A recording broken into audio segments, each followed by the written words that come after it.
Assalamualaikum warahmatullahi wabarakatuh. Hai anak-anak, apa khabar semua? Baiklah, hari ini kita akan belajar Al-Quran bahagian kefahaman. Boleh ke? Okey, bahagian kefahaman, kalau yang ada buku teks, anak-anak kat rumah ada buku teks, boleh buka buku teks. Okey. Kita cari buku teks. Ustazah pun ada kat sini buku teks. Muka surat 19 ya.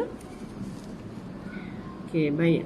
Sebelum kita mula belajar berkenaan dengan surah Al-Ma'un ni, jadi Ustazah akan terangkan sedikit berkenaan kenapa dinamakan surah Al-Ma'un. Baik, surah Al-Ma'un merupakan surah yang ke-107 dalam Al-Quran. Jadi surah ini dinamakan Al-Ma'un, bermaksud pertolongan. Pertolongan. Apa dia? Okey, pertolongan. Surah ni diturunkan di Mekah.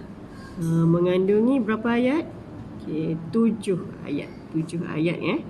Jadi hari ini kita bercerita berkenaan dengan surah Al-Ma'un. Maksud ayat dan kenapa dinamakan surah Al-Ma'un. Baik, kenapa dinamakan surah Al-Ma'un? Okey, siapa tahu? Baik, dalam surah Al-Ma'un ni terdapat perkataan Al-Ma'un pada akhir surah. Cuba kita tengok, kita boleh baca surah Al-Ma'un. Okay, ada perkataan Al-Ma'un di akhir ayat. Jumpa tak? Okey, boleh rujuk dalam buku teks awak semua, muka surat 20. Kesimpulannya, kenapa dinamakan surah Al-Ma'un ni?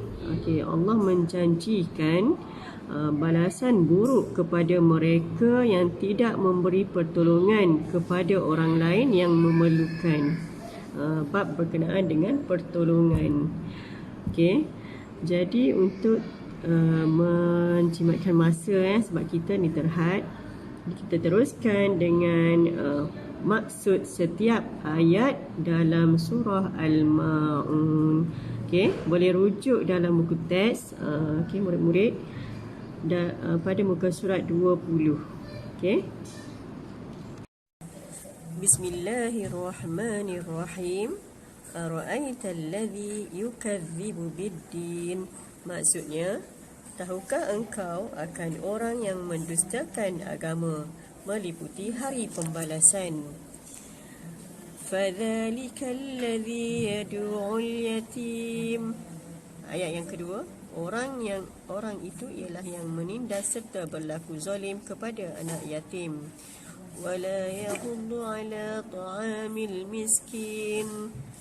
Dan ia tidak menggalakkan untuk memberi makanan yang berhak diterima oleh orang miskin. Fawailul lil musallin. Maka kecelakaan besar bagi mereka yang solat. Alladzina hum an salatihim sahun. Iaitu mereka yang berkeadaan lalai daripada menunaikan solatnya. Alladzina hum yura'un. Juga bagi mereka yang berkeadaan riya. Wa yamna'unal ma'un. Dan mereka yang tidak memberi pertolongan kepada orang yang memerlukan. Macam mana? Okey, alhamdulillah kita telah pun mengetahui maksud setiap ayat daripada surah Al-Ma'un. Jadi di sini Ustazah dapat simpulkan bahawa dalam surah Al-Ma'un ni kita kena buat apa? Yang pertama sekali, bersikap baik pada anak yatim. Kita kena jauhi, tak boleh buat tak elok, tak boleh mengherdik anak-anak yatim, tak boleh menghina, kan? Kita kena sentiasa menghormati anak-anak yatim. Tahu tak anak yatim tu siapa? Mereka yang telah kehilangan ibu ataupun ayah. Kalau ibu tak ada, anak piatu. Jadi itulah anak yatim ni, dia tinggal sebatang kara, kan? Kena hormat mereka. Dan juga kita kena selalu menggalakkan kawan-kawan ataupun di kalangan kita sentiasa menolong di antara kita, memberi pertolongan pada orang lain. Allah katakan siapa yang memudahkan atau mempermudahkan urusan orang lain, maka Allah akan mempermudahkan urusan kita. Okey. Bab berkenaan dengan solat. Dalam ni juga menceritakan berkenaan dengan solat. Kita tak boleh lalai dan cuai. Solat dalam keadaan gopoh-gapah. Kena solat betul-betul. Yang lagi satu, riak. Apa maksud riak?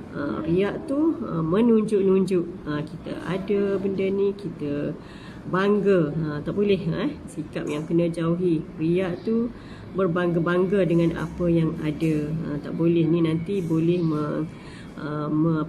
membuat orang lain kecil hati dengan kita, kecewa. Tu kita dah berdosa. Baik, itu sajalah daripada Ustazah pembelajaran kita pada hari ini berkenaan dengan kefahaman ataupun maksud surah Al-Ma'un. Okey, jadi murid-murid, Ustazah mohon dan Ustazah minta tolonglah hafal maksud tadi ayat 1 sampai ayat 7. Okey, sehingga kita berjumpa lagi di pembelajaran yang lain. Okey, Assalamualaikum warahmatullahi taala wabarakatuh.